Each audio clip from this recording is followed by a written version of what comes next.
Hello bankers, a very good evening to all of you. स्वागत है आप सभी का हमारे official YouTube channel JAIIB CAIIB वाला पर।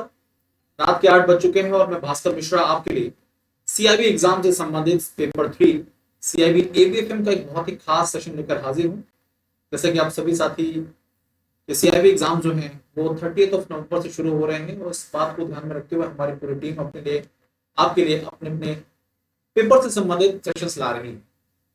ये क्लास आपके सीआईबी एबीएफएम से संबंधित सेशन है और यहाँ पर आज के दिन मैं बहुत ही खास एमसीक्यूज इंपॉर्टेंट टॉपिक से संबंधित डिस्कस करने जा रहा हूँ। आज पहला सेशन है मोस्ट एक्सपेक्टेड एमसीक्यू से संबंधित। क्लास का हिस्सा बनी लेक्चर नंबर 1 है। आने वाले समय में आपको ऐसे सेशंस लगातार मिलते रहेंगे। तो आज के इस सेशन में हमने सभी मॉड्यूल को एक साथ कवर किया है। Module A B C D ये सारे मॉड्यूल्स एक साथ कवर किए जाएंगे और ये 4 मॉड्यूल में से सबसे इंपॉर्टेंट मॉड्यूल की जब चर्चा की जाती है कौन सा मॉड्यूल बहुत खास है, बहुत इंपॉर्टेंट है, तो साथियों सबसे इंपॉर्टेंट मॉड्यूल है आपका मॉड्यूल बी, जो कि इसमें आपके न्यूमेरिकल्स भी बहुत है और कॉन्सेप्ट भी अच्छे खास है। ठीक है, मॉड्यूल सी से आपके न्यूमेरिकल्स काफी मिलते हैं आपको। मॉड्यूल ए और मॉड्यूल डी ये पूरे थियोरेटिकल मॉड्यूल्स, ठीक है, पूरे थियोरेटिकल। तो combination of numerical, combination of theoretical portion आपको यहाँ पर पढ़ना है। कॉन्सेप्ट अच्छी मजबूती पकड़ आपकी तो आसानी से आप इस पेपर को क्लियर कर सकते हैं। सेशन की शुरुआत करते हैं। आपका एग्जाम 13 दिसंबर को शेड्यूल है एबीएफएम का, advance business and finance management, financial management. और 15 को आपका एक और पेपर शेड्यूल है, वो है बीआरबीएल। लगातार 2 पेपर, दोनों के लिए मेहनत करते रहिए। पहला पेपर, पहला सवाल आपके सामने, first question, which of the following best reflects the correct sequential flow of the key elements in the strategic management process। देखिए, आपके एग्जाम की बात करें बीपीएमपी और मॉड्यूल ए की बात करें तो वहां पर एक टॉपिक है स्ट्रेटेजिक मैनेजमेंट प्रोसेस। इसके एलिमेंट से संबंधित क्वेश्चन एग्जाम में जरूर बने। तो जब भी हम स्ट्रेटेजिक मैनेजमेंट की बात करते हैं तो यहाँ पर हम उस प्रोसेस की बात कर रहे हैं जिसके अंतर्गत कुछ खास एलिमेंट्स आते हैं। जैसे कि अगर हम किसी भी टारगेट को अचीव करना चाहते हैं, किसी गोल को अचीव करना चाहते हैं, सबसे पहले हमें उस पर्टिकुलर सेक्टर से संबंधित मार्केट को एनालाइज करना जरूरी है। ठीक है, मार्केट को एनालाइज करने के बाद हम एक तरह से स्ट्रेटजी का फॉर्मुलेशन करते हैं, फिर उस स्ट्रेटजी को इम्प्लीमेंट करते हैं और फिर उसकी मॉनिटरिंग करते हैं। ठीक है, ये तो 4 बेसिक स्टेप्स हैं, लेकिन इन स्टेप्स को हम थोड़ा सा एलोबरेट करें तो 5 से 6 भी हो सकते हैं। यहाँ पर देखिए आपके सामने ये स्टेप्स दिए गए हैं और आपको बोलना बताना है कि स्ट्रेटेजिक मैनेजमेंट प्रोसेस की जो भी इंपॉर्टेंट एलिमेंट्स हैं उन्हें सही सीक्वेंस में किस ऑप्शन में अरेंज किया गया। Environmental scanning, strategy formulation, strategy implementation, strategy evaluation and control. देखिए, पहला तो होता है एनालिसिस, है ना। एनालिसिस का मतलब हम स्कैनिंग कर रहे हैं, एनवायरमेंट को स्कैन कर, एनवायरमेंट को क्या कर रहे हैं, स्कैन कर। एनवायरमेंटल स्कैनिंग यहाँ पर भी है और एनवायरमेंटल स्कैनिंग यहाँ, इसका मतलब बाकी 2 ऑप्शन आपके क्या हो गए, गलत। बाकी 2 ऑप्शन क्या हो गए आपके, गलत हो गए। एनवायरमेंटल स्कैनिंग है, स्ट्रेटजी का फॉर्मुलेशन है, उसको इंप्लीमेंट किया जा रहा है, इवैल्यूएशन कंट्रोल है। यहाँ पर फॉर्मुलेशन, एनवायरमेंटल स्कैनिंग है, इंप्लीमेंटेशन।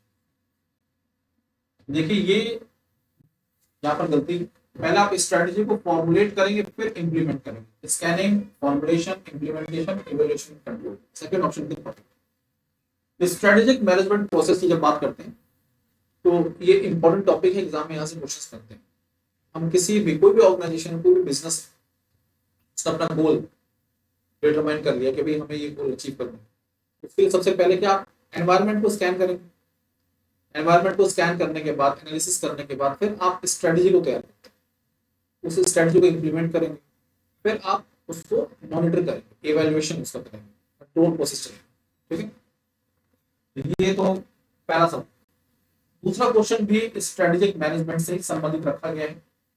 तो कौन सा ऑप्शन है जो कि बेस्ट वे में स्ट्रेटेजिक मैनेजमेंट को डिफाइन, समझिएगा। पहले स्ट्रेटेजी का मतलब क्या, बहुत से लोग प्लानिंग और स्ट्रेटजी को आपस में कंफ्यूज करते हैं। प्लानिंग शॉर्ट टर्म पीरियड के लिए होती है, मिड टर्म के लिए होती है, स्ट्रेटजी लॉन्ग टर्म से संबंधित है। स्ट्रेटजी एक तरह से किसी भी गोल को अचीव करने के लिए उसका ब्लूप्रिंट है, और उस ब्लूप्रिंट में हम छोटे छोटे प्लान के साथ आगे। It is the management of routine operation. देखिए रूटीन ऑपरेशन मतलब डेली ऑपरेशन, जो कि daily activities to ensure efficiency. It refers to the identification and implementation of policies of employee motivation. केवल motivation पर focus करना। It is a continuous process of formulating, implementing, evaluating decisions that enable an organization to achieve its long-term objective। देखिए यहाँ पर क्या बात की जाएगी, long-term objective को achieve करने के लिए किसी भी ऑर्गेनाइजेशन के द्वारा कैसे स्ट्रेटेजी का फॉर्मुलेशन किया जाता है, उसे इंप्लीमेंट किया जाता है, फिर इवेल्युएट किया जाता है डिसीजंस को। ये सी ऑप्शन यहाँ पर एकदम परफेक्ट है, क्योंकि यहाँ पर लॉन्ग टर्म ऑब्जेक्टिव्स की भी बात की जा रही है। ठीक है, बढ़ते हैं आगे। नेक्स्ट क्वेश्चन आपके सामने है, थर्ड क्वेश्चन, और ये मॉड्यूल बी से संबंधित। मॉड्यूल बी से net present value, profitability index, ये वो टॉपिक्स हैं जो बहुत ही खास हैं, एग्जाम में पूछे जाते हैं। ठीक है, तो which of the following best explain the key differences between net present value and the profitability index. NPV और पीआई के बीच में जो की डिफरेंसेस है बस्टिंग से संबंधित, आपको उस ऑप्शन के बारे में जानकारी देनी। सबसे पहले एनपीवी क्या है, तो नेट प्रेजेंट वैल्यू। कोई भी प्रोजेक्ट है, कोई भी प्रोजेक्ट है साथियों, तो उससे संबंधित कोई भी प्रोजेक्ट है। अब किसी भी प्रोजेक्ट में हमारे द्वारा जो भी इन्वेस्टमेंट किया गया, इन्वेस्टमेंट, ठीक है, और उससे जो भी कैश इनफ्लो जनरेट होगा फ्यूचर में, पहले साल बाद कुछ हो रहा है, तो फ्यूचर जो भी वैल्यू जनरेट हो रही है, इन सभी फ्यूचर वैल्यूज की प्रेजेंट वैल्यू को कैलकुलेट करना और उसे ऐड करना है। मतलब sum of all present values of future expected cash flows minus initial investment.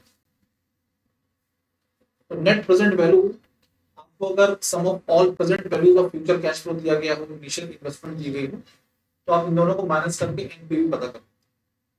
ठीक, मैं एक बार दोबारा समझा देता हूँ विस्तार से होगा कैसे। ये एक कंपनी है, मान लीजिए एबीसी। अब इसके द्वारा किसी प्रोजेक्ट में इन्वेस्टमेंट किया गया है, और ये इन्वेस्टमेंट किया गया है 1,00,000। अब इससे जो कैश इनफ्लो जनरेट हो रहा है पहले वर्ष, दूसरे वर्ष और तीसरे वर्ष, ठीक है, थर्ड ईयर, वो हो रहा है मान लीजिए 20,000, 30,000, 50,000। ये अब ये जो होगा, जो जनरेट, ये क्या फ्यूचर एक्सपेक्टेड कैश फ्लो, ये एक्सपेक्ट किया जाए। हमें इस प्रोजेक्ट का नेट प्रेजेंट वैल्यू पता करना, पीवी पता, तो कैसे करेंगे, जो भी फ्यूचर एक्सपेक्टेड कैश फ्लोज हैं इनके हमें प्रेजेंट वैल्यू पता करनी, पीवी, इनकी प्रेजेंट वैल्यू पता करनी, पीवी2, पीवी3, इनको जोड़ लेंगे, तो ये हो जाएगा sum of all present values of future expected cash flows.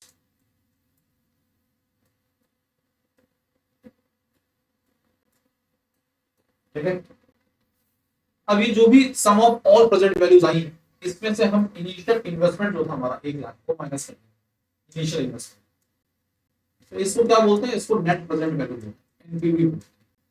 ठीक है, और प्रॉफिटेबिलिटी इंडेक्स क्या होता है, पीआई। जो भी sum of all present values आया है उसको न्यूमरेटर में रखते हैं, sum of all present values divide by initial investment, ये आपका प्रॉफिटेबिलिटी इंडेक्स। अब यहां पर पूछा जा रहा है differences. NPV accounts for risk and time value of money while profitability index does. कहने का मतलब तो एनपीवी है वो रिस्क को और टाइम वैल्यू ऑफ मनी को कंसीडर करता है, प्रॉफिटेबिलिटी इंडेक्स नहीं कंसीडर करता। ऐसा गलत, ये ऑप्शन गलत है, क्योंकि ये दोनों ही मेथड क्या है, discounted cash flow, DCF method, ये डीसीएफ टेक्निक्स। और जब भी हम डीसीएफ टेक्निक की बात करते हैं तो ये इन दोनों ही फैक्टर को कंसीडर करते हैं। NPV provides a relative major of profitability while pi gives an absolute dollar value. पहले समझिएगा, एनपीवी जो है नेट प्रेजेंट वैल्यू, ये आपको एब्सोल्यूट वैल्यू प्रोवाइड करता है, और जो प्रॉफिटेबिलिटी इंडेक्स पीआई, ये आपको रिलेटिव मेजर प्रोवाइड करता है। तो ये ऑप्शन भी क्या होगा, गलत। NPV gives an absolute measure of profitability while profitability index provides a relative measure। C option यहाँ पर, सी ऑप्शन यहाँ पर एकदम सही है। ओके, एनपीवी क्या है, प्रॉफिटेबिलिटी इंडेक्स क्या है, इसके बारे में मैंने आपको फटाफट जानकारी दी। चौथा सवाल, डिग्री ऑफ ऑपरेटिंग लेवरेज का करेक्ट फॉर्मूला क्या है। डिग्री ऑफ ऑपरेटिंग लेवरेज की जब भी हम बात करते हैं, डीओएल की जब भी हम चर्चा करते हैं, तो इसका जो जनरल फॉर्मूला है वो तो आपके सामने यहाँ पर बता देते हैं। डिग्री ऑफ ऑपरेटिंग एवरेज होता क्या है, डिग्री ऑफ ऑपरेटिंग एवरेज होता है आपका contribution divided by EBIT, earning before interest tax. ये तो न्यूमेरिकल आपको पता करने हैं, कैलकुलेट करने उसका फॉर्मूला, या फिर percentage change in EBIT divided by percentage change in sales. पहला, ratio of percentage in EPS to the percentage change in EBIT, ठीक है, ratio of percentage change in EBIT to the percentage change in sales. तो ये वाला जो formula है पहला वाला, ये तो डिग्री ऑफ फाइनेंशियल एवरेज पता करते हैं। इस फॉर्मूले से percentage change in EBIT to the percentage change in sales, इससे हम डिग्री ऑफ ऑपरेटिंग एवरेज पता करते हैं।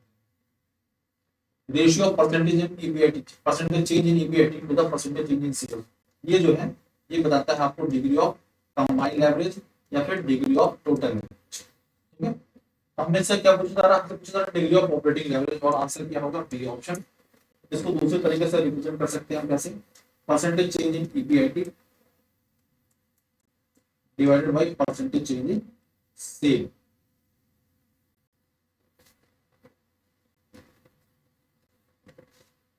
ओके, बी ऑप्शन यहां पर एकदम perfect. Next question module C से संबंधित है आपका। अब हो सकता है मॉड्यूल बी में भी प्रेफरेंस शेयर के बारे में जानकारी थोड़ी बहुत दी गई है, मॉड्यूल डी में भी बताया गया। पांचवा सवाल है और ये सेक्शन 47 से संबंधित मुद्दे पर बात। Section 47 of companies act 2013, which of the following statement is correct regarding preference shares. तो प्रेफरेंस शेयर से संबंधित तो कौन सा ऑप्शन है सेक्शन 47 से संबंधित जो जानकारी सही दी। तो यहाँ पर सेक्शन 47 की जब भी बात की जाती है तो चर्चा होती है वोटिंग राइट्स की। आमतौर पर प्रेफरेंस शेयर जो है उनके पास, preference share holders preference shares voting rights नहीं होते, लेकिन किस केस में वोटिंग राइट आ सकते हैं और वोटिंग राइट्स किस संबंध में दिए जाते हैं जो कि डायरेक्टली उनके राइट्स को इम्पैक्ट करते हैं। तो हम जब भी प्रेफरेंस शेयर्स की बात करते हैं तो हम बात करते हैं फिक्स डिविडेंड्स, इनको फिक्स डिविडेंड रिसीव हो। बट मान लीजिए 2 वर्षों से ज्यादा हो चुका है और डिविडेंड रिसीव नहीं हो, इस कंडीशन में प्रेफरेंस शेयर होल्डर्स के पास वोटिंग राइट्स आ जाते हैं। They can take decisions in each and every resolution of the board meeting which directly impact their rights. Preference share do not carry any voting rights under any circumstances, गलत option. Preference shareholders enjoy preferential rights only at the time of dividend declaration and not during winding up DOE, option गलत है। तो preference share holders जो हैं उनके पास voting rights भी होता है। वोटिंग राइट्स कब आते हैं, जब 2 से ज्यादा वर्ष या 2 से ज्यादा वर्ष तक उन्हें लगातार डिविडेंड रिसीव ना हुआ हो। और दूसरी चीज है उनके पास प्रेफरेंशियल राइट्स होते हैं किस केस में, डिविडेंड डिस्ट्रीब्यूशन की, और साथ साथ में जो कंपनी वाइंड अप होती है तो इक्विटी से ज्यादा प्रेफरेंस दिया जाता है। तो ये ऑप्शन तो यहाँ पर गलत है, बोला कि only at the time of dividend declaration and not during winding up. तो ये तो ऑप्शन गलत है। Preference shareholders can vote only on resolutions affecting their rights or if dividend is unpaid for 2 years or more। इसी option में सारी बात सही, इसी ऑप्शन एकदम परफेक्ट। ठीक है, नेक्स्ट क्वेश्चन की तरफ बढ़ते हैं हम लोग। 6th क्वेश्चन, और यहाँ पर बात की जा रही है वैल्यूइंग ए कंपनी, किसी कंपनी के वैल्यूएशन की बात की जा रही है और यूज क्या कर रहे हैं, प्राइस टू अर्निंग यानी कि पी बाई ई रेशियो की बात कर रहे हैं। Which of the following factor is not considered, कौन सा फैक्टर कंसीडर नहीं किया जाता। जब भी हम बात करते हैं पी बाई ई, तो उसका फॉर्मूला क्या होता है, मार्केट प्राइस पर share divide by earning per share, ठीक है। या फिर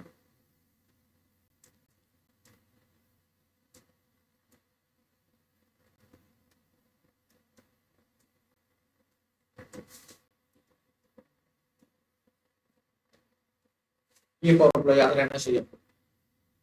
आप एबीएफएम का पेपर देने जा रहे हैं, स्टॉक वैल्यूएशन मल्टीपल मॉडल पढ़ के नहीं जा रहे हैं एग्जाम में, आपके मान के चलिए 5-6 नंबर जाने वाले। तो P by E ratio, P by B ratio, P by S ratio, PEG ratio, ये सब चीजें तो आपको पता होनी चाहिए।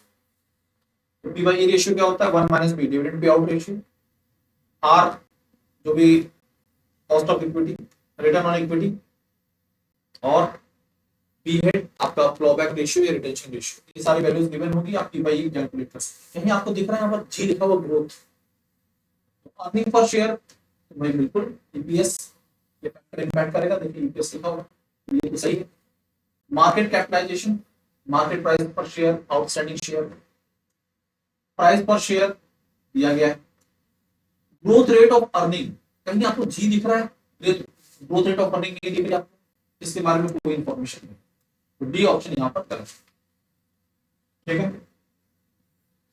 अगला सवाल, 7वां सवाल आपके सामने, which of the following statement best describes a strategic rationale for corporate spin-off? spin-off से संबंधित सवाल है और आखिर spin-off का जो स्ट्रेटेजिक रैशनल होता है, ये किसी भी कॉर्पोरेट स्पिन-ऑफ से संबंधित, ये किस तरह से फाइनेंशियल इंपैक्ट डाल सकता है किसी बिजनेस पर, उसके बारे में आपकी जानकारी पूछी।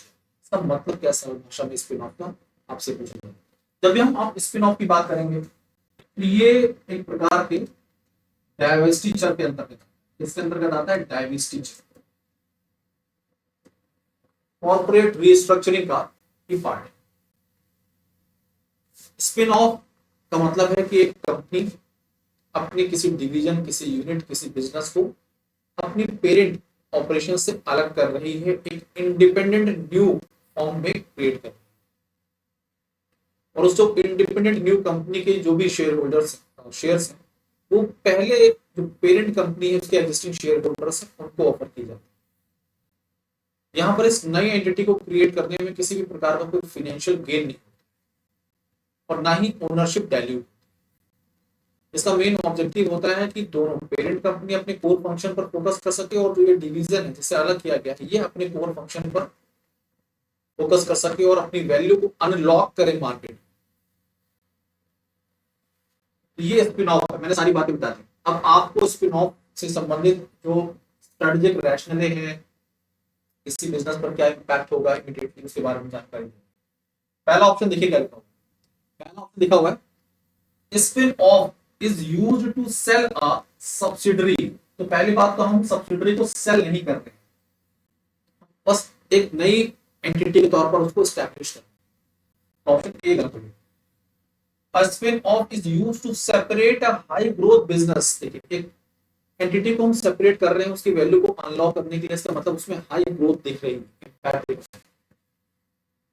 From a mature parent, separate a high growth business from a mature parent to unlock value, value को अनलॉक करने, सारी बातें यहाँ पे सामने हैं। The market often rewards the move with a higher valuation for both entities due to improved strategic. इससे दोनों कंपनीज